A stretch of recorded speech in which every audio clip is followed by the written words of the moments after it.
Bismillahirrahmanirrahim. Assalamualaikum warahmatullahi wabarakatuh. Perkenalkan, nama saya Labib Zulfahmi.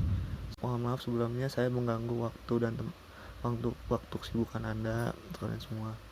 Di sini saya akan mengenalkan apa itu hukum, yaitu aksi pendidikan hukum tentang hak asasi hak anak. Sistemika aksi pendidikan hukum dengan judul hak asasi anak. Tujuannya untuk membentuk bahwa ada hak kita sebagai anak yang harus dipenuhi dalam lingkungan sosial. Latar belakang hak anak dalam perspektif hukum memiliki aspek yang universal terhadap kepentingan anak, meletakkan hak anak dalam pandangan hukum, memberikan gambaran bahwa tujuan dasar kehidupan manusia adalah membangun umat manusia yang memegang teguh ajaran agama. Dengan demikian, hak anak dalam pandangan hukum meliputi aspek hukum dalam lingkungan hidup seseorang. Pada tindakan lain, Maulana Hasan Wandong mengatakan, seorang umat Islam harus taat dalam menegakkan hak-hak anak berpegang pada hukum nasional yang positif. Perlindungan hukum dapat kita lihat sebagai suatu perlindungan yang diberikan terhadap subjek hukum dalam bentuk rangkap hukum, baik preventif maupun yang bersifat represif. Undang-Undang Perlindungan Anak. Dewan Perwakilan Rakyat Republik Indonesia dan Presiden Republik Indonesia memutuskan dan menetapkan Undang-Undang tentang perubahan atas Undang-Undang Nomor 23 Tahun 2002 tentang Perlindungan Anak. Pasal 1. Pertama, anak adalah seorang yang belum berusia 18 tahun, termasuk anak yang masih dalam kandungan. 2. Perlindungan anak adalah segala kegiatan untuk menjamin dan melindungi anak dan hak-haknya agar dapat hidup, tumbuh, berkembang, dan berpartisipasi secara optimal sesuai dengan harkat dan martabat kemanusiaan serta mendapat perlindungan dari kekerasan dan diskriminasi. 3. Keluarga adalah unit terkecil dalam masyarakat yang terdiri atas suami atau suami istri dan anaknya, atau ayah dan anaknya, atau ibu dan anaknya, atau keluarga saudara dalam garis lurus ke atas atau ke bawah sampai dengan derajat ketiganya. Ayat 4. Orang tua adalah ayah dan atau ibu kandung, atau ayah dan atau ibu tiri, atau ayah dan atau ibu kandung. Wali adalah orang atau badan yang dalam kenyataannya menjalankan kekuasaan asuh sebagai orang tua terhadap anak. Ayat 6. Anak telantar adalah anak yang tidak terpenuhi kebutuhannya secara wajar, baik fisik, mental, spiritual maupun sosial. Dan selanjutnya nomor 7. Anak penyandang disabilitas adalah anak yang memiliki keterbatasan fisik, mental, intelektual, atau sensorik dalam jangka waktu lama, yang dalam berinteraksi dengan lingkungan dan sikap masyarakatnya dapat menemui hambatan yang menyulitkan untuk berpartisipasi penuh dan efektif berdasarkan kesamaan hak.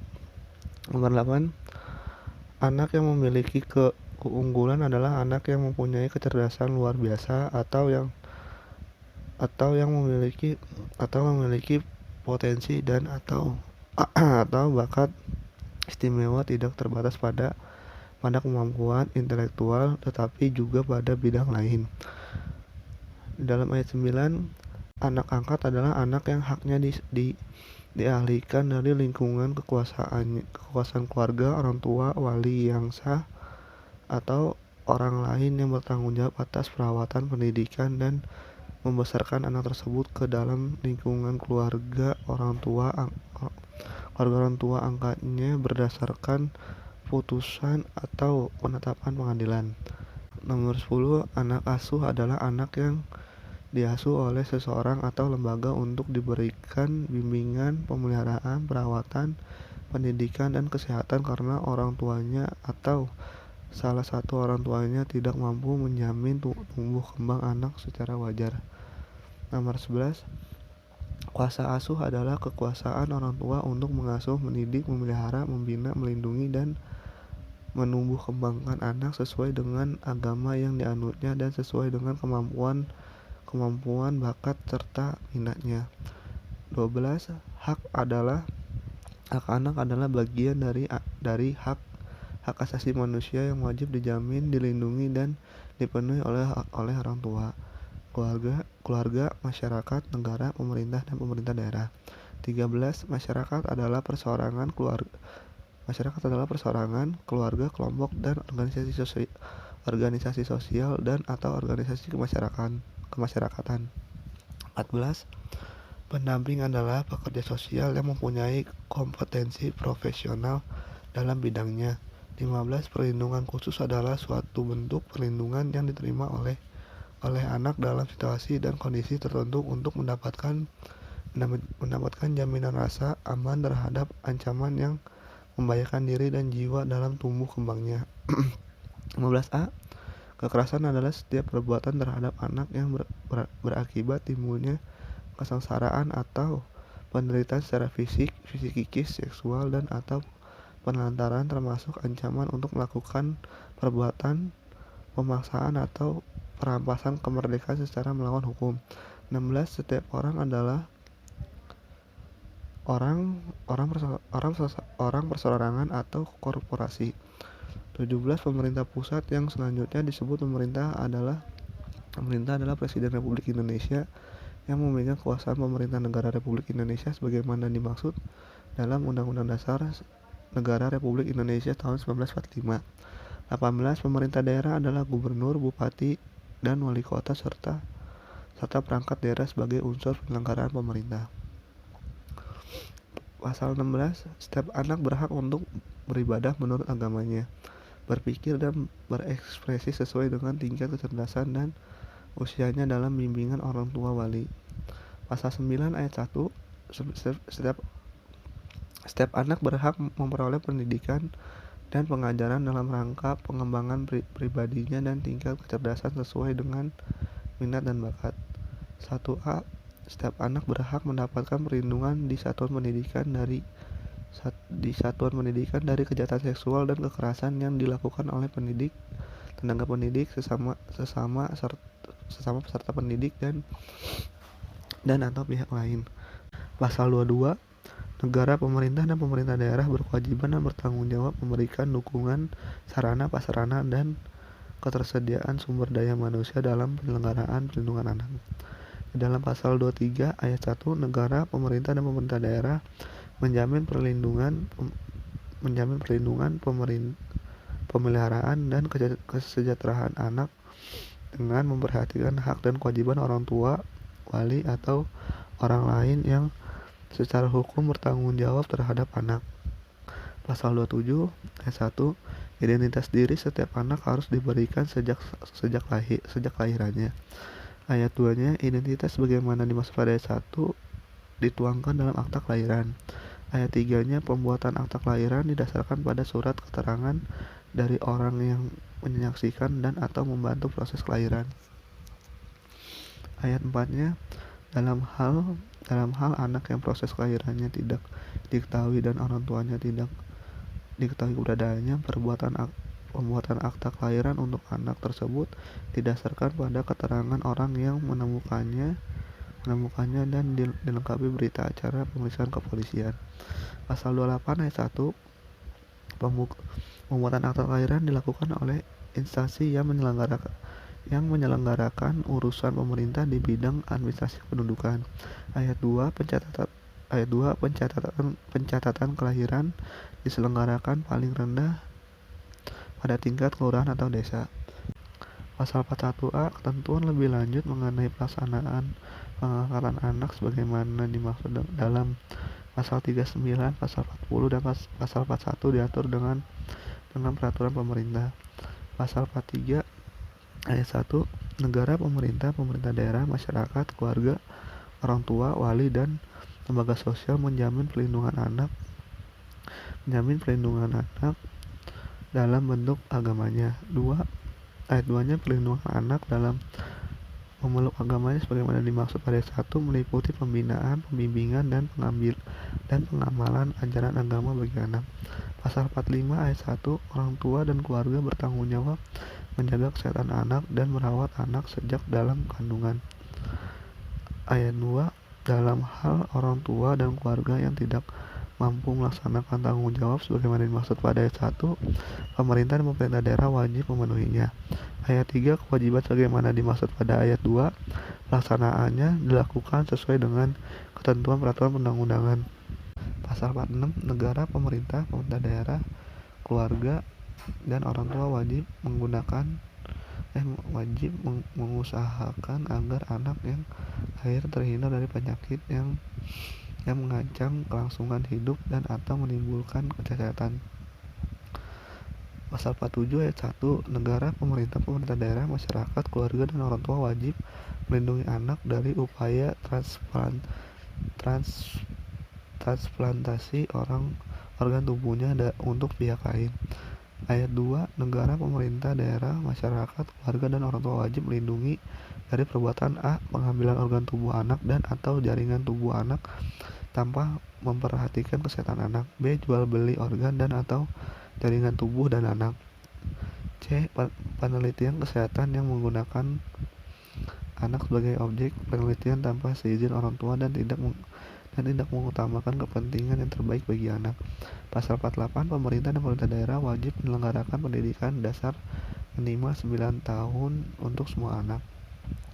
Pasal 49, negara, pemerintah daerah, keluarga, dan orang tua wajib memberikan kesempatan yang seluas-luasnya kepada anak untuk memperoleh pendidikan. Pasal 51, anak penyandang disabilitas diberikan kesempatan dan aksesibilitas untuk memperoleh pendidikan inklusif dan atau pendidikan khusus.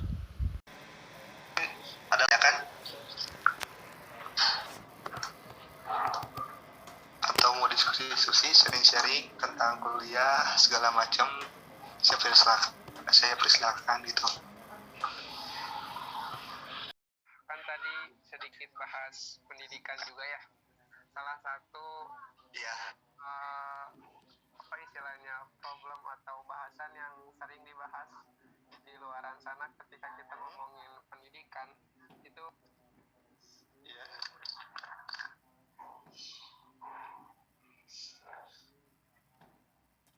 silakan dilanjut.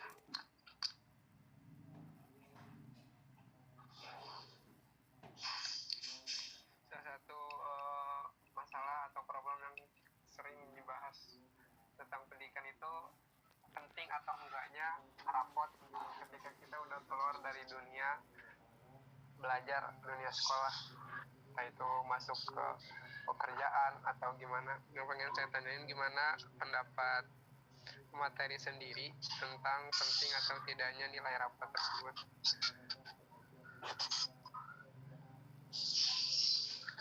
Kalau menurut saya sih ya penting.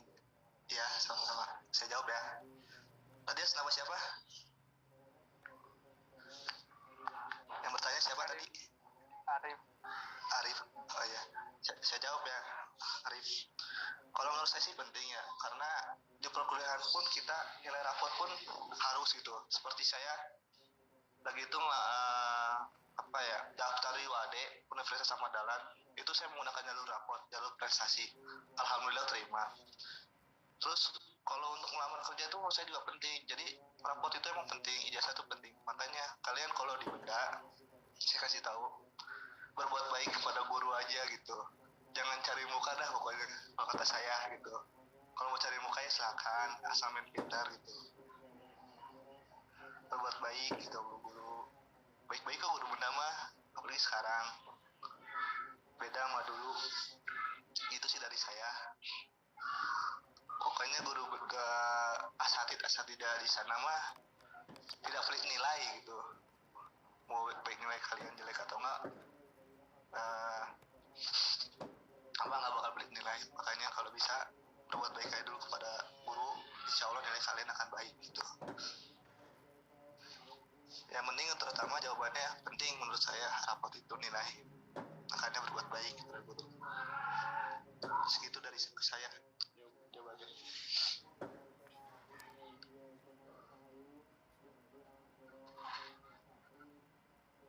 Siap, terima kasih. Ada lagi? Iya, sama-sama. Ada lagi Bismillahirrahmanirrahim. Bertanya boleh? boleh? Ini atas nama siapa? Melina Ilma, Kelas? kelas 11. Kelas jurusan? PS. Ya, silakan. Mungkin ini agak keluar dari pembahasan, tapi ini pernah didiskusikan sama teman-teman saya. Kadang kita tuh mikir kayak, kan kita sekolah di swasta nih, kenapa sih sekolah swasta sama negeri gini, kenapa ada bedanya? Padahal kalau misalkan kita ambil dari SDIT yang emang kayak sekolah yang fasilitasnya ini, kenapa ide-ide yang untuk SDIT itu nggak dijadiin buat negeri aja gini, biar semuanya rata? Kenapa harus ada perbedaan kayak gitu? Mungkin sekian. Aduh, kalau untuk perbedaan kayak gitu sih kurang tahu ya, karena apa ya, setiap orang kan pasti berpandang beda-beda, terutama yang secara islami gitu, pasti ini SDIT lebih baik, tapi kan ada juga yang secara netral, ada yang ngambil SMA lebih baik gitu. Ya menurut saya sih emang sama-sama aja sih, balance, apalagi kalau udah di dunia luar kayak gini. Kalian kalau ngeliat di dunia luar pasti sama gitu, antara SMA sama swasta gitu, istilahnya anak SDIT, pesantren gitu, sama gitu, ada kurang lebihnya gitu, plus minusnya. Jadi kalian itu kalau menurut saya ya, di pesantren itu banyak plusnya lah. Nah kalau SMA itu pasti banyak minusnya. Tapi kan nggak tahu ya, setiap pemimpinan orang itu punya pemandangan beda-beda. Ada juga yang ngerasain hanya di SMA makanya berpandangan anak pesantren ini atau anak SDIT ini begini. Nah begitu, makanya saya gimana ya, dari sini juga pasti setiap pandangan juga beda-beda, setiap penilaian juga beda-beda. Gitu aja sih dari saya mah. Saya nggak berani gimana gitu ngomong secara ini, soalnya kan pandangan orang beda-beda gitu. Ya, karena kan dengan terciptanya negara yang maju itu dari SDM yang berkualitas kan, dan jadi kayak nyiptain SDM yang berkualitas itu akarnya dari pendidikan gitu. Makanya kayak sekolahnya kok beda, dari sekolahnya aja udah beda-beda gini kayak gitu. Iya sih, emang bener, dengan caranya apa ya, guru juga pasti beda-beda gitu. Coba kalau kalian tanya teman kalian yang SMA, rasanya belajar pesantren pasti puyeng. Seperti halnya juga kita dunia luar gitu, kayaknya pandangan orang tuh selalu beda-beda, nggak bisa sama gitu. Kita ngambil tengah-tengahnya aja.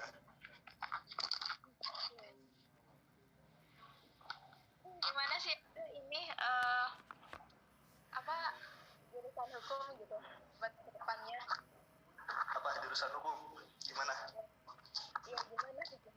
Kan sementara di pesantren di benda ya khususnya nggak pelajaran PKN gini, gimana ilmu itu gini, ilmu yang Emang sekarang guru PKN ini siapa di benda itu? pelajaran PKN? Gak ada yang, gak ada gurunya ya? Iya. Kalau menurut saya sih ya, baiknya kalau mau masuk hukum banyak berbaca aja, banyak memahami pasal-pasal gitu.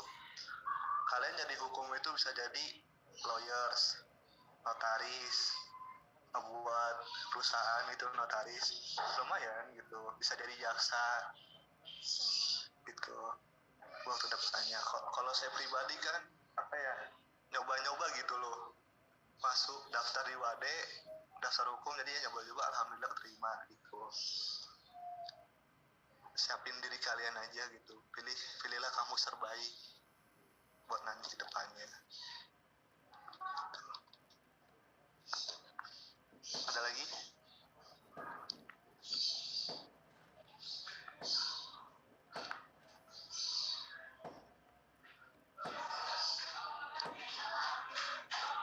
Ada yang ingin tanyakan lagi atau mau sharing-sharing? cerita pengalaman.